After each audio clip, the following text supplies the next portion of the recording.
Welcome to Lee Rogers Hi, Meets. How are hello. you? Thank you very much for having me. I'm excited. I am good, thank you. How are you? Yeah, really good, thanks. I'm super excited about this. Well, to be honest, I thought it was I think it's a great thing that you're doing. Just it's interesting to just talk to different people from, different backgrounds and stuff. So I'm very feel honoured that you've asked me to do it. Oh, you're someone that inspires me hugely, and I thought that it was really important. I think you represent a lot of um, groups, if you like, or kind of a different perspective. So when I ask about, the pandemic, for example, it's like you will have experienced it completely differently to other people and the impact it's had on you and stuff. So, yeah, I'm just trying to reach out to people and see how they're doing it and get to know a little bit more about them, really. Yeah, So yeah. talk to me about, I guess, how's the impact of the pandemic been for you? Um, I mean, it's been okay.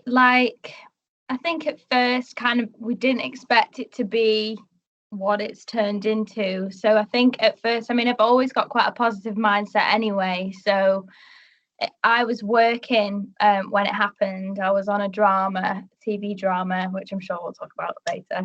Um, and that got shut down because we were filming in a school. So then it was just kind of like, okay, I've not got any work, like I'm self-employed. So, and I kind of fell through the cracks of being furloughed and that kind of thing. But I just kind of thought, well, this is the time to just use our time wisely. So, just started doing new creative things, set up a YouTube channel, and it was only like 8 weeks really that I didn't have any work. So to be honest, it was fine. And everyone was just doing loads of house jobs and it was fine. But then I think what I actually started getting work and it was remote working, which again was okay, but I think it started taking its toll on me like a few months down the line when, as a young person. But I feel like for anyone, like you're missing that social life. And, I'd love to be in the office just chatting with people. And what I hate about Zoom is that you literally go on, talk about the job, and then it's like, right, okay, bye, have a nice day. And then that's it. And it's just like, then for the rest of the day, you're getting on with your work, but you don't go to the kitchen to make a brew with someone or have a chat, or, after work, you go out for a few drinks or a meal or something. So I think that kind of started taking its toll on me. But then I was lucky enough to then get a job from September until January where I was actually on location filming again. So that kind of eliminated that. It had its own different pressures and stress because of COVID, which, has taken its toll on everyone's work. It's just like another job within your job. Um, but I was thankful for that, to be honest, because that kind of brought back some element of social life, even though obviously we couldn't go out for drinks after work. That job, it was a very long job, and I'd get there at 7 a.m. and get home, if I was lucky, at 8 p.m. every day for like 4 months. So but I wasn't bothered. Sometimes in previous times I would be bothered by that because I'd be like, I want to get home because I've got to meet my friends. But this time I was like, no, it's fine because I've got nothing to go home to. So yeah, I mean, it's been okay, and you've just got to have a positive mindset. Like, now that we can see the key dates coming out, I'm just like, I'm doing whatever I can when I can. It's been a bit stressful, in terms of seeing friends, and obviously some people have seen the pandemic in different eyes, but you've just kind of got to respect the people that you're living with. And you can't obviously go and do what you can do. And it could, it's not great all the time, but you've just got to be positive. So it's been fine. um but yeah, that's how I feel about the pandemic. Right, and tell us then a little bit about the work opportunities that you do. What is it that you have been working on? So I work mostly for the BBC. I started that because I decided not to go to uni. So when I finished college, I was like, I don't know what to do. And I still intended to go to uni, but I thought I'll take a gap year, just see like what I wanted, see what was out there. And I knew, because I used to do acting and media, that I wanted something within that field, but didn't know what. So then I was lucky enough to get work experience at the BBC, and quickly learned that it's all about who you know and the experience, and you don't need a degree, unless it's something specific. But for me, I was like, I still don't know what particular role I want to do, so I'm just gonna roll with it. And so that year, like, I went to Camp America and stuff, and just kind of like found myself. And then just started at the bottom, like everyone does, as a runner. And then eventually a one runner job led to being an office runner, as they call it. And they soon discovered that, oh, I can hear myself playback. You froze. Oh, it's fine. We're fine. So soon discovered that I was very organised, and I was like good at doing that kind of thing. So then I started falling into production roles then. And it has just kind of mainly been, it started off with different avenues. I was on like Real Housewives of Cheshire and like Amazon Prime kids things, but then slowly it's just become the BBC, because once they've got you and they know that you're good at your job, they kind of keep you, which obviously I've been really grateful for. So yeah, I've just been working in production for the BBC for the past couple of years, and that could be anything from like a factual show like Rip Off Britain to these most recent jobs, which have been children's dramas. And they're all completely different. Like, a Rip Off Britain is more of a nice 10-6 lifestyle, like, it's nice. And then a drama is just completely like crazy, but I need that. Like, it's definitely, after the last one I did, I loved it. So yeah, that's what I've been doing. So I work in production. I was a production secretary on that job. Basically all the logistics, looking after the cast, the crew, just organising everything. Like, it's production is the job that without it nothing would happen, but you don't want to know that it exists, if you know what I mean. So yeah, it was great. And yeah, so that's what I've been doing. Finished that in January, and then I thought, oh, I'm going to have some time off now, and I didn't. So I'm just working from home again, mostly on some religious output stuff. But it's not, my role's not really much to do with the content, so it doesn't really bother me what I'm on. It makes a bit of a difference, obviously, if you're on set or whatever. Like, if it was a children's drama, then it makes a difference because all the kids are around you and you meet the cast. But when it's from home, it doesn't really matter what you're working on. So yeah, that's what I do. Wow. And tell me then a little bit more about your YouTube channel. So my YouTube, I actually last year, I've been obsessed with the Jonas Brothers. As if I'm saying this straight away, but I've been obsessed with the Jonas Brothers like all my life, like literally since I was 9. And I went to meet them in February 2020, thank God, before the whole pandemic hit. Like, I'm so lucky that happened. And I just thought, I'm just going to vlog that day, just then I can look back and remember it.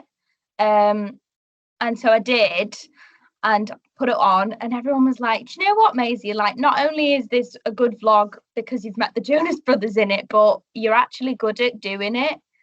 And I was like, oh right, like, I just never thought about it. And what's funny is, in the original vlog, like, I've edited it now, but in the vlog I said at the beginning, oh, I'll never do this again. And then So it was a few months down the line, and I think like it was quite complicated at first because I know my parents don't really understand YouTube and its safety and all that kind of thing. So I think, you know, they were a bit worried at first, like me putting my life out there in public, because obviously Instagram and stuff can be private. But then like once I'd kind of explored like what I can do to kind of keep myself, you know, safe, you know, you're not showing everything, but you're just selecting what you show and talk about. I was just like, I'm just going to do it. Like, and especially then it was at the point of the beginning of lockdown where I didn't have any work and I was just kind of chilling and not doing much. I thought I'm just going to start it, which in a way was kind of a good and bad time to start it, because if you're wanting to do it as a career, it was a bad time to start because so many people were setting up YouTube channels. So like you couldn't, it unless you were providing something completely different, like it's hard to kind of stand out. But I didn't set it up with that intention. I just set it up because it's a creative hobby, and like I said before, my job isn't really that creative, and because I am a creative person, I just felt like, oh, I'm lacking in something.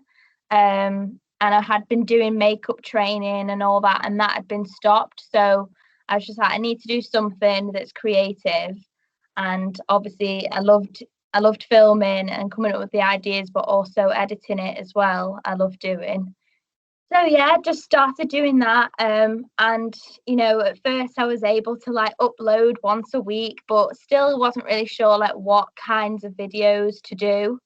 So I was just kind of making videos that I liked watching. You know, I love all the food videos and stuff like that on YouTube. And then also just doing vlogs, knowing full well that like the public aren't going to be interested because I'm no one to them at the moment. Like people love watching vlogs when it's like you know who you know, you're interested in who they are. But I was just putting them on for my friends and also for me then to look back at and just remember that time. And you know, eventually I think the way YouTube works is you've got to provide someone with something that they've never seen before, and then they'll then be like, oh, actually she's done that and I'm actually quite interested in what she's doing in her life, so then I'll watch her vlogs kind of thing. So that's like, you know, it's in the back of my mind, like I'll try my best on each video, but it's not like at the moment like, oh, I'm just striving to be this YouTuber, because it's so difficult. But I think that's probably the best way to think about it, because I think people, it comes across in your videos if you're literally just like subscribe or like, or you know, you're desperate for the following, when people just want to be watching someone that just enjoys what they're making. So I've learned, so now it's kind of like I'm back to work, I'm busy, so I can't upload as much as I would normally want to, which again is probably not the best thing if you want to be a successful YouTuber, because they always say like consistency is key. But you know, I think once life's back to normal and I'll have more like interesting content to film, then it might pick up again. But you know, I've learned like my most popular videos have been like the ones that are different. When I've talked about Camp America or talked about meeting the Jonas Brothers, like that's when people are like, oh, I've never seen a video like this before, because it's from my own perspective. Whereas if I'm just talking about a makeup product, it's like, well, I'd rather go to somebody that's got 1 million subscribers to watch that. You know what I mean? So yeah, I do love it. And then I set it up at the same time as my best friend Georgia. So like we both kind of do videos together, which is fun. And that's just like it. The pandemic is actually, and me and Georgia have been friends since we were 4. And we went to primary school together, but it's weird that the pandemic has actually made us like the best of friends because we just talk every day, we do this. So yeah, no, it's good, but who knows, I don't know what it'll lead to, but if it does lead to something, then you know, buzzing. Amazing, right? Because you know, it's like me. I've not set this up to be a YouTuber. Far from it. This is about hearing. I've got a firm belief that everybody has a story, and Yeah. this is around enabling other people to shine, really. So what's the name of your YouTube channel? It's Maisie Rose. So I set that up just with, like I was saying before about like, I mean, I'm not too bothered anymore, but it was kind of just a slightly separation from my own like work name. But I thought I set it up at first kind of thinking, I don't want people to search Maisie Craddock, like employers, and see my name. But now that I've actually discussed it quite a lot with my employers, and they actually think that it's a good thing, it's not like I'm being an idiot on my YouTube. And I've talked about it a few times, so it's kind of, I'm not too bothered anymore. Like, I'm keeping it as Maisie Rose because I like that brand. It's quite like girly, and that's probably who my audience are. But yeah, that's who it is, Maisie Rose. Great. So I'll put it on there, and then people, can see if they're watching this, or listening to it, or they can, share it with their daughters. If hopefully, well, I'll do the same on mine for yours. They were like, never mind Jonas Brothers. I got to meet Lee Rogers. Yeah, exactly. I am joking. I know that.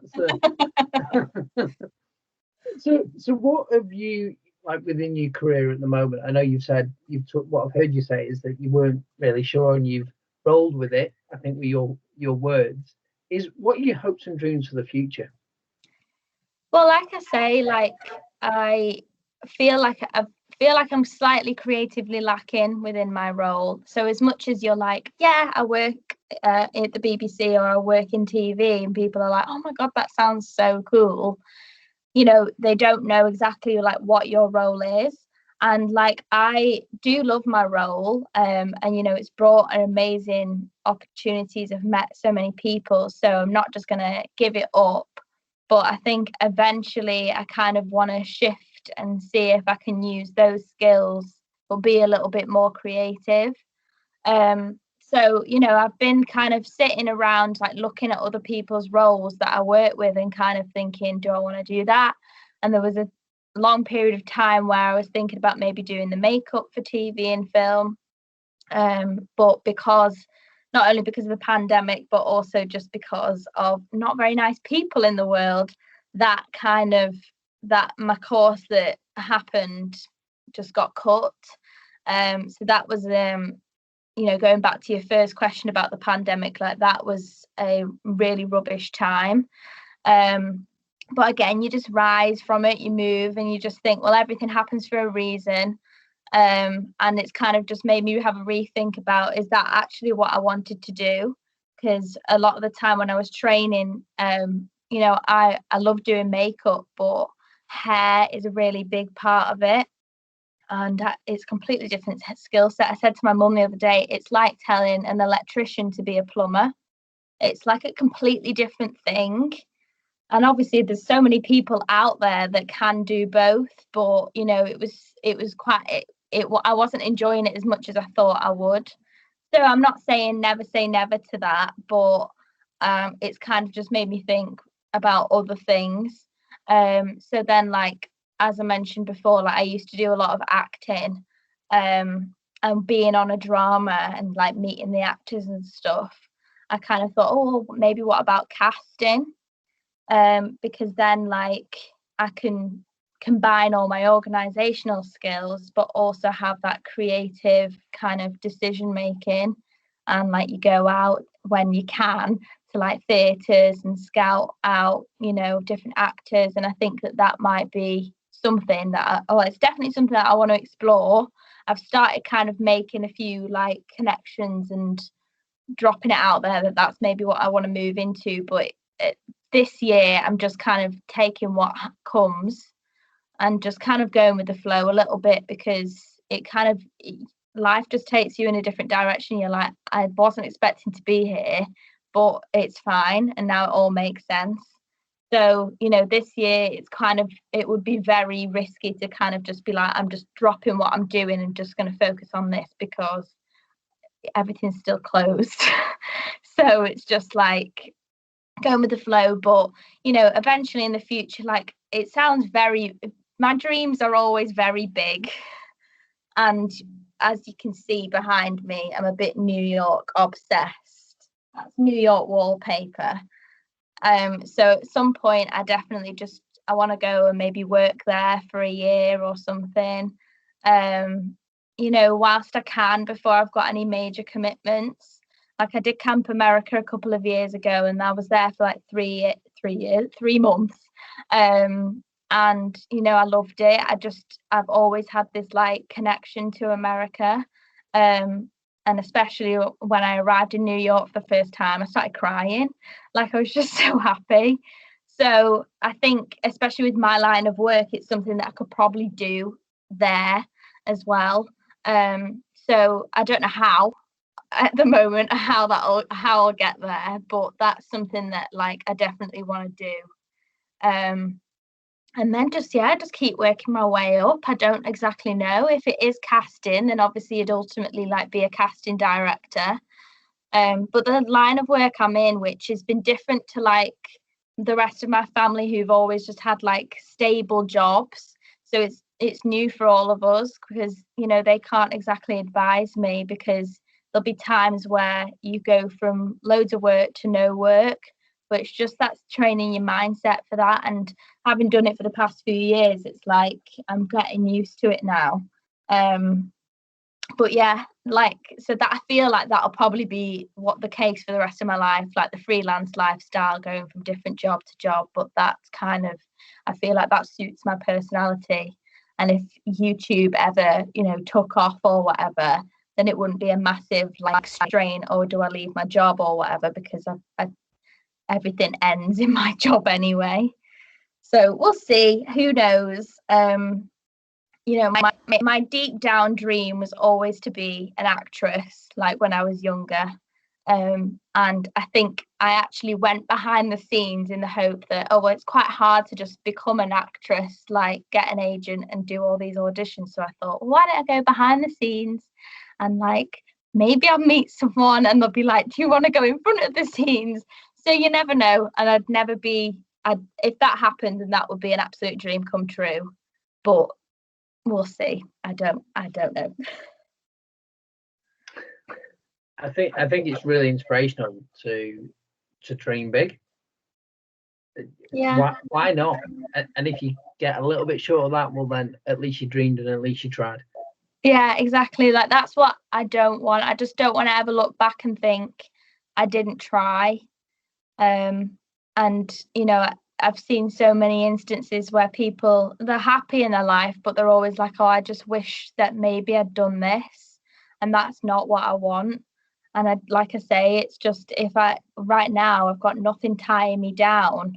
So just go and explore it. And, it's not like it would have been years and years ago where if you move somewhere, it's really difficult to get back. It's like I'll go there, and if I hate it, it's 7 hours back home. Do you know what I mean? So we'll just see. We'll see what happens. But yeah, that's what I want for everyone, and like that's why I kind of like do my YouTube as well, is like to inspire other people.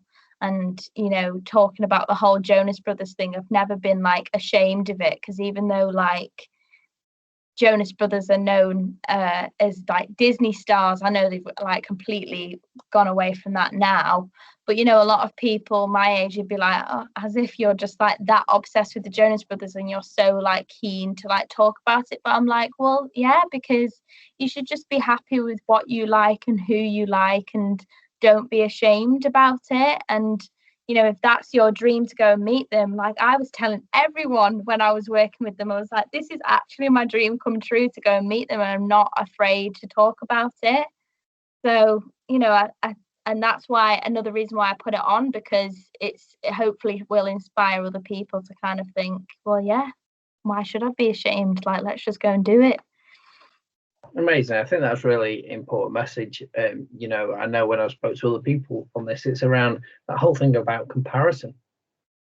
Yeah, definitely. And I think especially with my age group and younger, social media has its dark side. comparison is really hard, and I can't say that I don't compare, because I do. It's natural. You know, at the moment I've actually hidden my amount of subscribers on YouTube, just because I've set it up with an initial intent of just doing it as a hobby, but I fell into the trap of thinking, why am I not getting enough subscribers like that person? Or I didn't want other people comparing to me, so just kind of hidden it at the moment. And like, you know, at some point, if it helps my growth, then I'll unhide it, kind of thing. But you know, with like Instagram and social media, like that's something that I actually feel quite strongly about. You know, with girls and boys, they all just, you kind of lose your self-worth sometimes, and you forget who you are as a person, because you're always just striving to be, oh, I want to look like that, or I want to do that. And I feel like people should just be, you know, try and just work on being happy with who they are.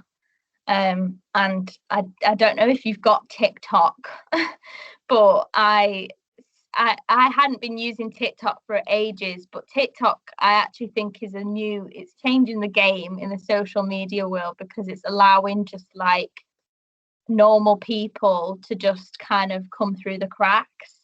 And it's not like this filtered amazing Instagram models all over your page.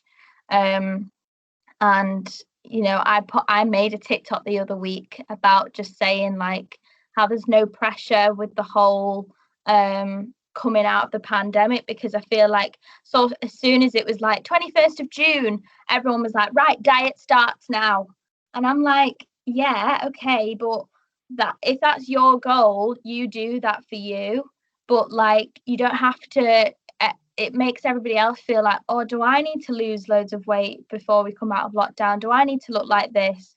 And obviously it's different, you know, in different people's perspectives and like age groups and whatever they might, but in my generation, that's what I'm consumed by. So yeah, comparison is not it. It's hard, and I'd feel like it's going to be very difficult for people to move away from it, because things are just becoming more and more social media related. But I think there are a few people that are starting to like rise through the cracks to try and break it up a bit. So they're the kind of people that I actually follow, because I've just started unfollowing people. You know, if they make you feel bad about yourself, then I'm just unfollow. And it's interesting because I'm not on TikTok, right? And I'm sure my nephews and nieces and yourself will call me a dinosaur. But there's always going to be a new app or a new angle or a new thing. You know, I'm still on Facebook. Ancient, I know. I only got on Instagram. I only got on Instagram like last year, and I hear you, right, about the number of subscribers and stuff, because you know I went on this thing last year where, and I didn't really get Insta. I'm going to be honest, like I'm not cool. I'm not going to try and be cool. And I was kind of like, I did my whole Fit for 40 journey, and I was like, I asked one of the girls in the office. I was like, how does this work? What do you do? And she was like, well, you need to get on these loops, and that'll then increase your followers. And I had nothing, right? I'd started it. It was Fitter for 40, and now it's Fitter for 40. Just going, how do you? I guess just vlogging or showcasing my journey that I went on last year, because I did lose a load of weight, but that was for me, right? Yeah. That was to be around longer as a dad and as a husband. And the funny thing was, I was like going on these weekly loops, and I've stopped doing it, and then I do it occasionally. And I'm like, my wife went, "Wait, what are you doing? Why are you on that thing on your phone for like hours at a time?" And basically, as I understand it, is you like someone's page and they like yours, or you know, and it's kind of like that's. And then I go, "Oh, I've got 3,000 followers." But they're not interested in the following of content. No. They're interested in terms of how they promote their page. Yeah. And therefore I was sucked into that. There's no two ways. So I can't come on here and be a hypocrite and say, oh, don't do it. I think my learning from it has been, so what?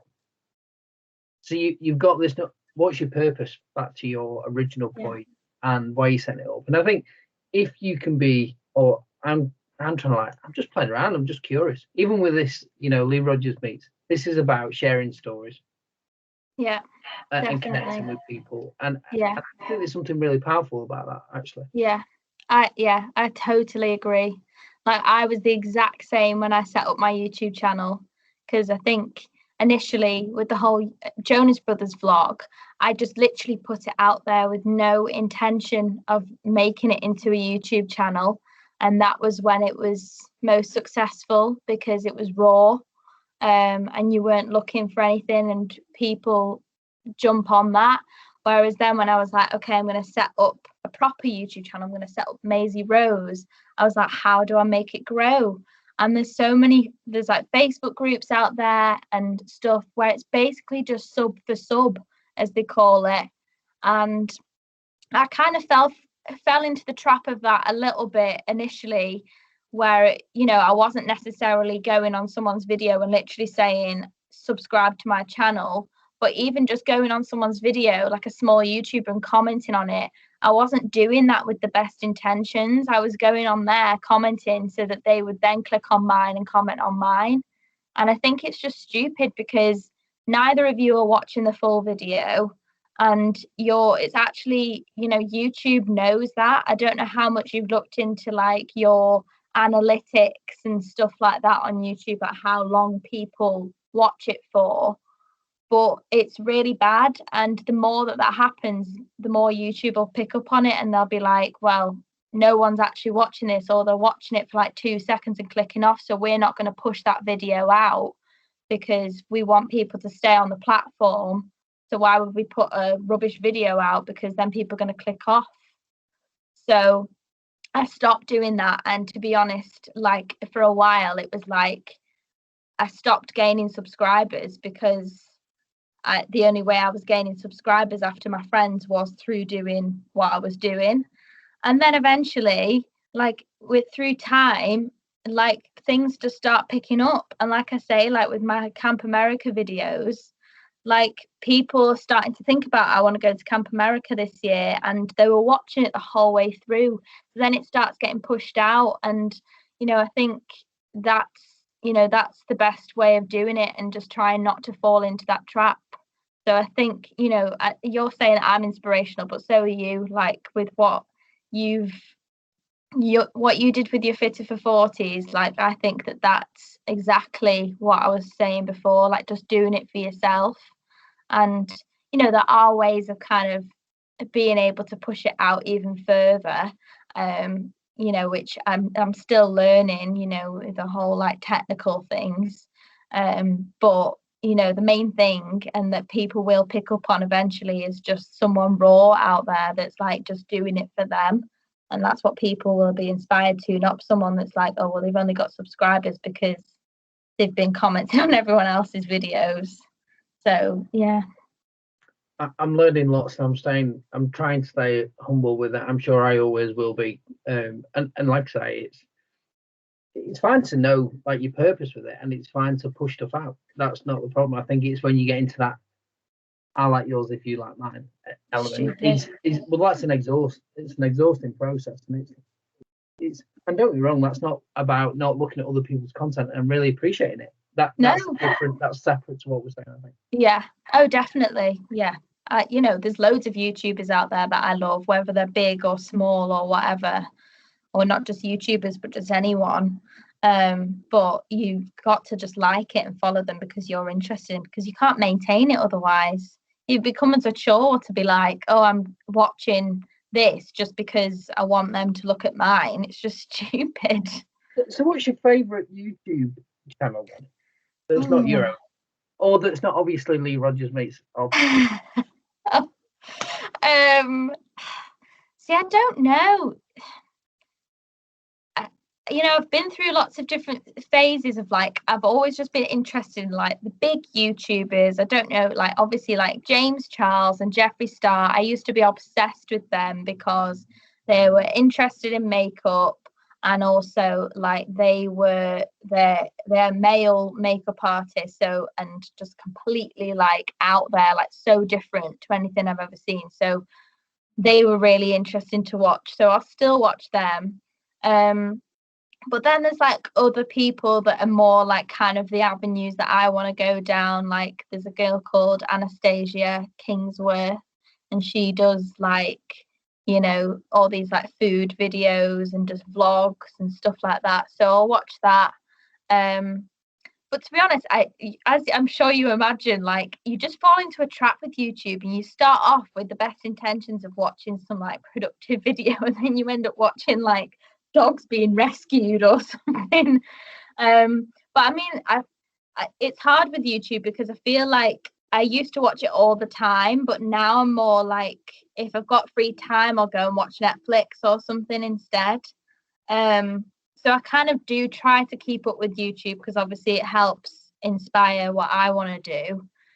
But yeah, it's hard. And like, as I mentioned before with TikTok, like TikTok is just so addictive and you end up just scrolling for hours. You know, I'm not the only one. Like I spoke to my friends and it's like 2 a.m, we're still scrolling on TikTok. Like, what are we doing? So I can't say that there's any like YouTubers out there that I'm like obsessed with and I have to watch every video. But it's that kind of like vibe. Like I love like anything like food related or vlogs, travel, because they're the things that I love doing anyway. And then obviously if it's anything to do with the people that I like, the Jonas Brothers or whatever, then I'll watch that. I mean, pranks and things like that we love. But yeah, that's the kind of thing like YouTube wise I'm interested in. For me, it's Rick Shields. It's all about golf. I know that your dad will appreciate that as well. And yeah. It's literally the hours I've spent watching, and I then go on the front lawn and think I'm practicing, particularly in lockdown with no ball. It's like, you saw me the other day. It's like, what are you doing? I'm like, keeping the short game nice, and but I don't take any divots out your grass. Well, that's it though. Like, yeah, just watch. There's so much out there. Like, there's something for everyone. So yeah, watch what you want. Like, I'm sure my dad probably does watch that, and I'm just completely oblivious to it. Yeah, YouTube fan.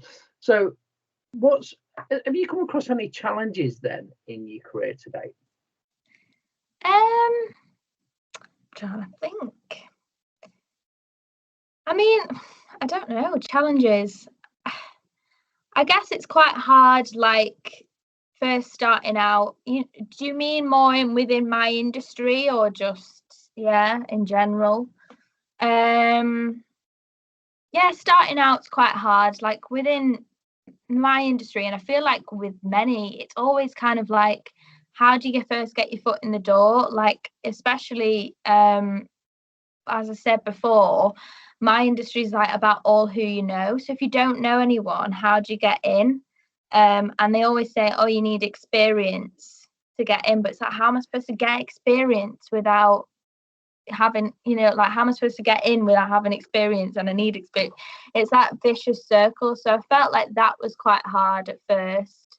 And how did you get around that? You just have to keep pushing, and eventually, like, you will. Well, I believe that if you just keep working hard, eventually a door will open, even if it's just a smidge, and then you've just got to push your way through. And I got, what did I do? I think I had a friend at school, and I think it was like her godmother or something knew someone that worked at Media City, which is very loose now. Like, there's thousands of people that work at Media City, but she kind of put me in touch with her, and I did work experience with them. They were just a tiny production company, like just doing like little promo videos. They were in the tiniest office, and like looking back at that now, I was like, oh my god, I did not enjoy that. But that was just like the first thing on my CV that was kind of relevant. And I also there was a lady that came into my college when I was doing my A-levels that like did like social media things, and I'd met her. It's just kind of like about going out of your comfort zone, because I remember in college, like you'd settle into this, like every lunchtime you're just with your friends. And I remember this particular day being like, I've just seen this thing come up this lunchtime, like group, and I was like, oh, do I really want to go? Like, do I want to lose my lunchtime with my friends? Then I was just like, I'm just gonna go. And like, I didn't know anyone there, and I just went, and then I met this lady then, and like we got talking about how I was interested in media. And then after I'd finished college, she was then looking for someone to do all of her social media promotions and stuff. So again, it was kind of for a tiny company. It was like for gigs. She'd put on gigs in libraries. So it was quite cool, really. And you know, like looking at the artists that she did, she's had like Adele and like Georgia Smith and all these like Brit Award people perform in libraries, and then they've gone on to do bigger things. So it was quite cool. But like both of those two things were kind of just like on my CV then. So then I applied for work experience at the BBC, which was just online, which anyone can do, but I know that it is quite hard to like get into, but luckily enough got it. And I decided when I chose the BBC was like, which one do you want to do? I chose one that I didn't think many people would pick, and I picked like to do work experience on Watchdog, because I just thought, well, not everyone's going to go for like the exciting shows, so I chose that. And that's no disrespectful to Watchdog, but you know, for my generation, not many people watch that, so I chose that. But yeah, that's like a challenge. That was a challenge, but I think once you're in there, then your next challenge is just you're only as good as your last job. So it's keeping that reputation every single time, because you know, most of my jobs now that I've got haven't been through online applications. It's all been through word of mouth and just people ringing me and saying, are you free? Or I've heard you were good on this, like, do you want to do this? But you know, if I mess up on a job, then I'm not going to get those calls anymore. So there are some challenges, but they don't really, I don't really think about them anymore, because you just got to be yourself and go with the flow.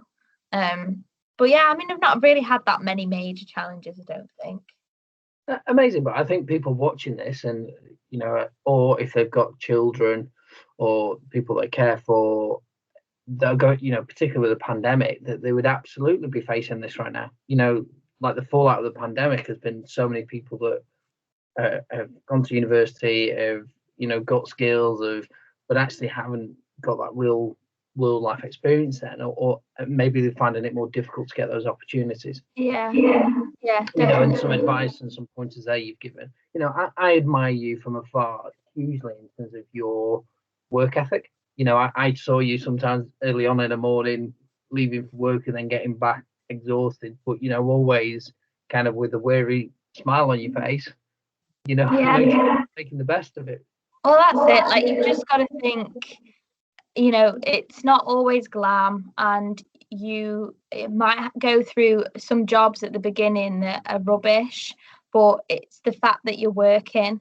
Like, I think a lot of people, you know, will go to uni and kind of think, oh, I'm going to be able to come out of uni and get this job, which, you know, they might have the knowledge and skills to be able to do this particular job, but as I can't speak for every industry, but I know for my industry, like, they don't care.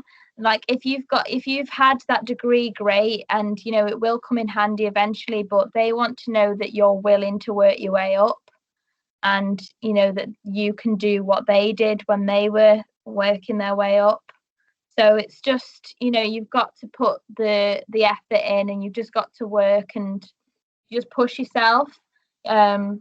You know, there's so many times where I had to come out of my comfort zone. Like, I think going back to the whole social media thing before, that creates a problem for people, because I've got friends that are afraid to like use the phone to call people. And you know, I'm not judging them for that, because I used to be like that as well. I remember my first day at the BBC and they said, oh, can you just call IT to set up your computer? And I was like freaking out, like, just to call. And it sounds crazy now, because like I'll call anyone and speak on the phone for ages, but it's just pushing yourself out of your comfort zone. And I think that's something that people don't realize that they need to do, but it's like, it's necessary. I'm listening to that, right, and I'm smiling inside because I'd say I'm a talker, not a typer. So my preference would be pick up a phone, I say, Yeah. or go on this sort of thing. And I talk all day, right? The idea that I'd be like texting or whatever, that's so alien to me. It's kind of like complete flip. But hearing that is so refreshing, and hearing it that way. Yeah, it's true though. Like so many people are just afraid to like ring up the hairdressers to book an appointment, or I'll be on a night out and it'll be like, Maisie, can you call like a taxi? I'm just calling a taxi. But that's the problem with like just being consumed by your phone. You just kind of like lose the self-confidence within yourself. Well, I do know one thing, and I'll share it with you. So my daughter, it's when she says to me, "Daddy, put down your phone." And it gets me every time. And I kind of like, I've got to be present. When I'm there, I've got to be present, and not be the TikTok flicking, or in my case, YouTube or Insta. And it is tough because it is addictive. They know the psychology behind it. Yeah. And are very well versed at it. There's the challenge then for me is how do you break that habit? And I've actually, so my wife bought me a box at Christmas called a digital detox box. So I've then got, and I'm not always brilliant at it, but I'm getting in better, is to put the phone in the box. You can't look at it. And you know what? If it rings, it will ring. Not that it does that often these days. Now you're making me think now about speaking does it on ring? the phone. You don't do it that much. It does. Well, it does. Well, you do it all by video call now. So it's not even like it rings like a phone call almost. I know. Yeah, you do. My sister for Lent, she's decided to turn rather than giving something up. Well, I guess she is kind of, but she's turning her phone off at 8 o'clock at night every night. And I'm like, oh my God, how do you do that? But my thing, because we've already given up so much this year, so I wasn't like I'm not gonna deprive myself of chocolate or something like that. So I've just started to try and read because I've never really been a big reader, but like I love the idea of it. So like every night now I've been reading this big Dolly Parton book that I got for Christmas because I love her.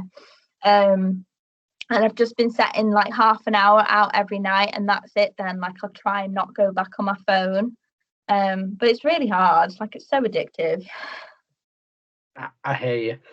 All right. Well, I've taken up loads of time. I really appreciate you coming on and kind of sharing your story and giving some great advice for people that are in a situation as well. So I really appreciate it, and we'll catch up soon. Thank you for having me. I've loved it. Oh, great. Thanks very much, Maisie. Thank you. Bye. Bye.